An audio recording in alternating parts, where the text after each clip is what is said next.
ladies and gentlemen, we have got two fantastic guests on TV Azura today. Our very first one is our celebrity speaker on board. Now, I've brought Martin on as my co-host today because he is a massive fan. So I'm going to hand over to you for the introduction, Martin. Lovely stuff. Yes, the gentleman we're going to introduce you to is something of a TV icon. You may know him from Emmerdale, but myself, it's all about the greatest TV show of all time, Doctor Who. Will you please welcome Mr. Frazer Hines?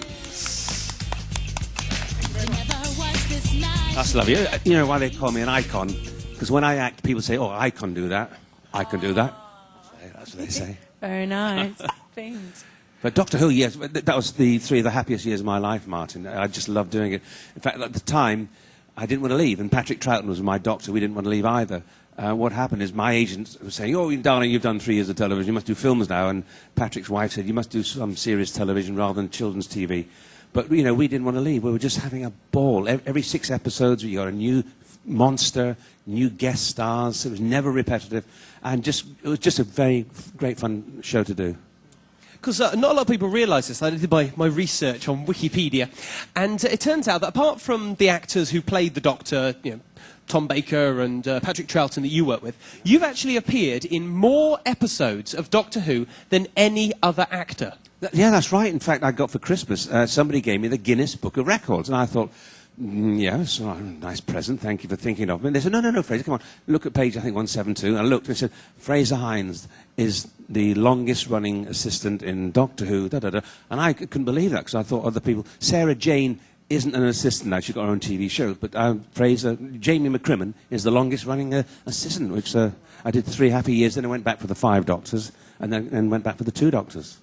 So the Guinness Book of Records, you'd be, oh, yeah, I'm in that. Leaving your stamp behind. And, of course, at the moment, you're making brand new episodes of Doctor Who as radio dramas. That's right, for Big Finish. It's a company called Big Finish, and they do these CDs, and I go along. I've just done a series with Colin Baker, because my doctor, his doctor and me, we met in the 2 Doctors. And I did a Companions Chronicles, where you tell the story of yourself. And I'm Jamie, and of course I did Patrick's voice, and the producer said, oh, that sounded like Patrick Troughton, will you do it again? So I did it, and then he wrote another one for me, and I said, Patrick's got more lines in this one, do I get 2 fees? He said, no, you don't. But I love doing Patrick's voice. It just sort of comes... I spent 3 years with a guy, you know, we loved each other to death, and he was great fun to be with, and suddenly I just sort of, you know, now then, Jamie, we're going to do this. And I just suddenly, you have to do the hand movements as well. I can't do his voice without moving the hands like that. Actually, I've got a picture of you from back in the Doctor Who days. Oh, look. He's done his research, hasn't he? I have indeed. Look, there's Jamie on the right there, looking very young and youthful. Hot. Yeah, that was when I was talking to you backstage about this. It's like, over the years, you've almost turned into Patrick Troughton, haven't you? Look, yes, I've just noticed that. Yeah, I'm getting those there.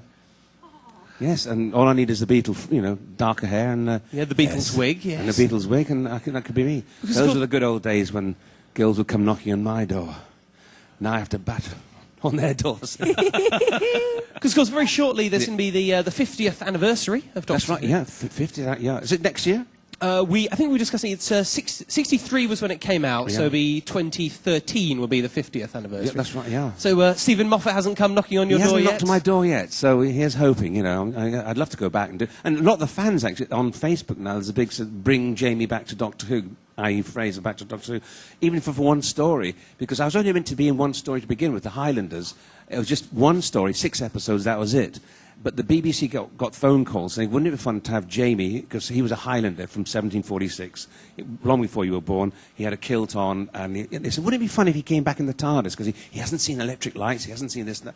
And so I'd already filmed myself going away, waving goodbye to the TARDIS, disappearing.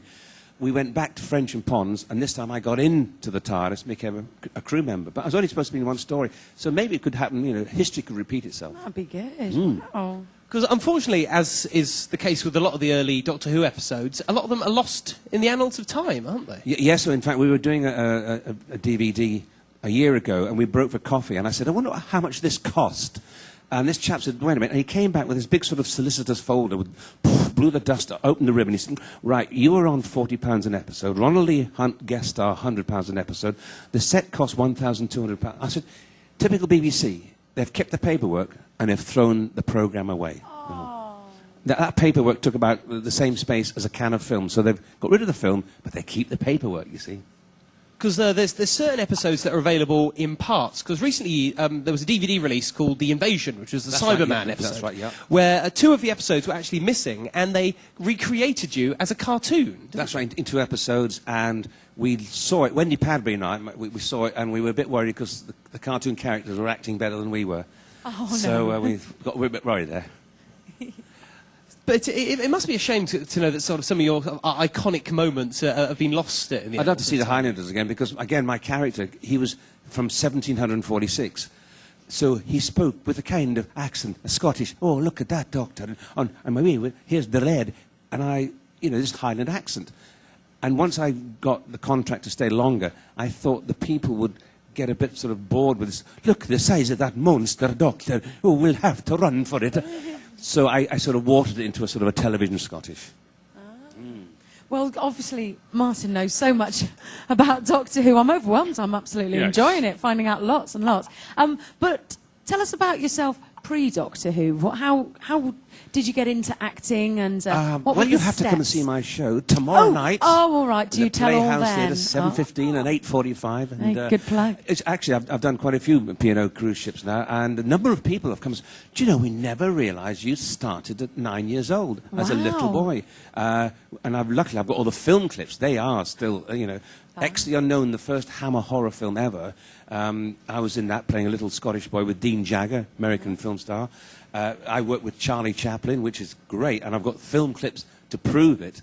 My first ever talk, I talked about Chaplin. I didn't have the film clips, and you could see people thinking, yes, it was Charlie Chaplin. There was probably 1,000 people in the scene, and here's a crowd. And here's me. So come to see the show, and it's not just Emmerdale, it's not just Doctor. And it's not a talk. I try and get across to people, the passengers, saying, the minute you hear a word talk or lecture, they go, oh, we're good.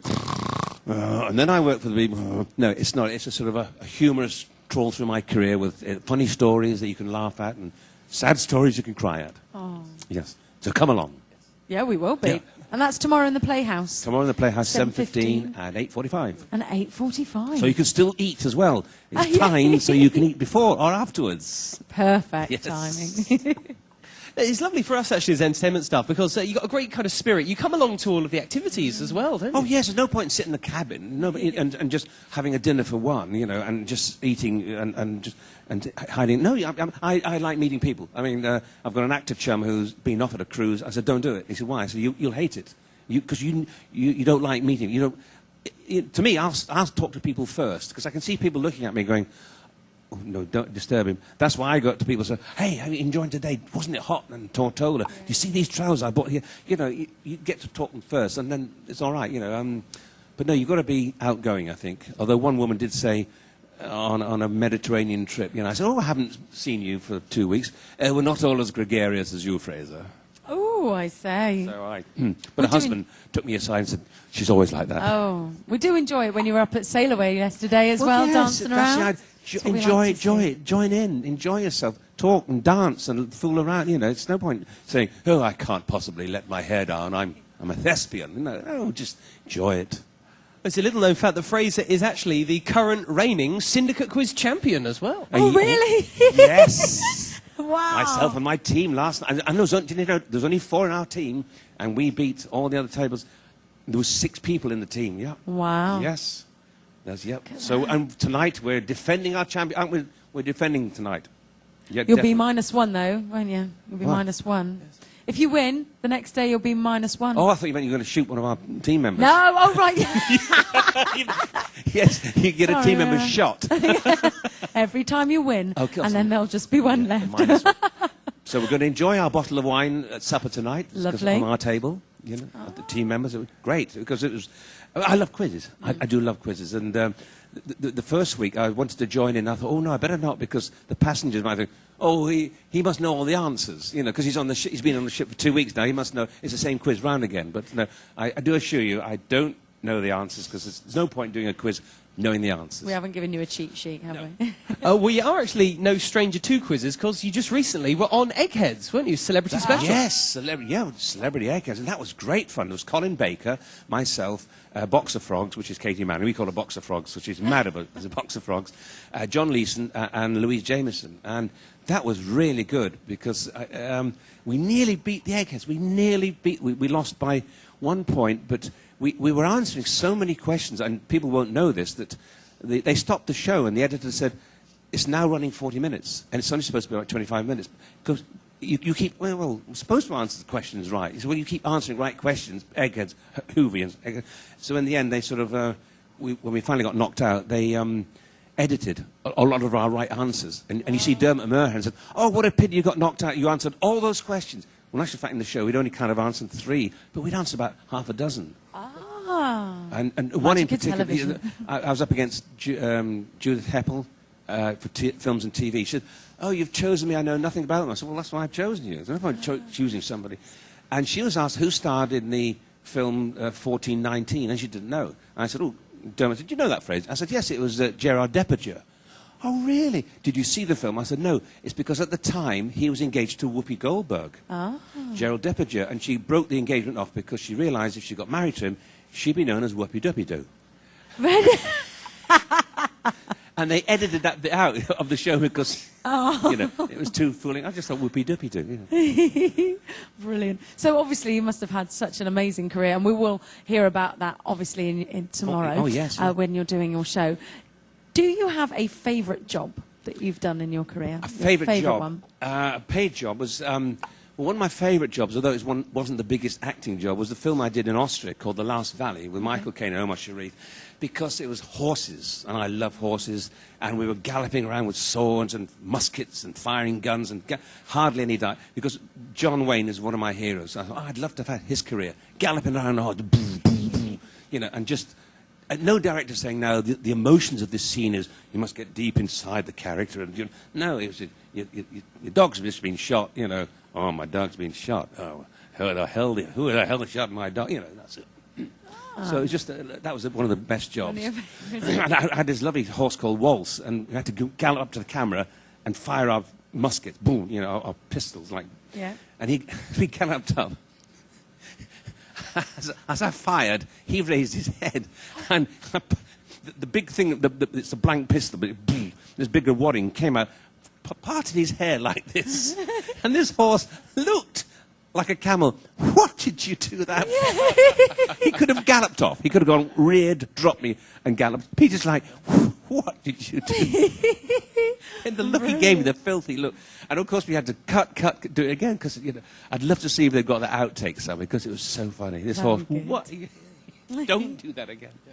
Well, something we'll see in your talk tomorrow is your famous horse racing scene from Emmerdale as well. Oh, yes, the show, the cross-country, yes, because I used to ride as a jockey for years. And in fact, on the last sea day, I think about 4 o'clock, Neil and I are going to do a little chat. I did it on the Arcadia, and it went so well, so Q&A, but I talked about a lot of funny stories, and I do more gags and jokes, because I love telling gags, I love cracking gags, and so we did that, and I said to Neil, we ought to do it again, so maybe I'll develop that so I can come on a longer cruise, you see. You can do your talk the first 2 weeks, and then you say, come and see the other side of Frazer Hines, what he gets up to when he's not in front of the camera on stage, and do the jokes, so then, you know, get a longer holiday again. So how long have you been cruising with P&O doing this work? I did the first one in 2005, which was a world cruise, and I did a play with Vicky Michelle, Rob Duncan from Drop the Dead Donkey. We did 2 plays. That went to Honolulu, Pango Pango, Whitsunday. Oh, that was a fantastic time. Wow. And then I did a soap cruise in 2007, and then I heard nothing back for 2 years. I thought, oh, I must have been CRAP. Oh, no, never. And then suddenly I got a phone call from my booking agent. Oh, P&O want you to do the bed. So, oh, lovely, in September. Then she came back, oh, while we're at it, can you do the Panama Canal in October? I said, well, they haven't seen my show in the Med yet. Oh, no, that's fine. And they said, oh, well, can you do the Med again? So I did 6 weeks, you know, 2 weeks Med, 2 weeks Med, and the Panama Canal. And I just love this life. You know, if they just said, you know, do you want to come on for a year and just fly? I thought, yeah, I love it, you know. Wonderful. Because you meet lovely ladies like Karen, you see. Oh, stop it. Well, it's That's what you said last night. Now, the thing is... Well, I'm really glad that you do come on these cruises, because otherwise we wouldn't be able to sit here having this fantastic chat with you. So thank you so much for coming on. My pleasure. It's been a pleasure. And don't forget to go and see Frazer, as we said before, at the Playhouse tomorrow night, 7:15 and 8:45. Take care. See you later, Frazer. Ladies and gentlemen, Frazer Hines. Fabulous. What a lovely chap. Oh, Really nice guy. I feel quite, proud that I've had a chance to interview, Doctor Who legend. Like I know. That's why I invited you on, Martin. You see, because I knew you'd love it.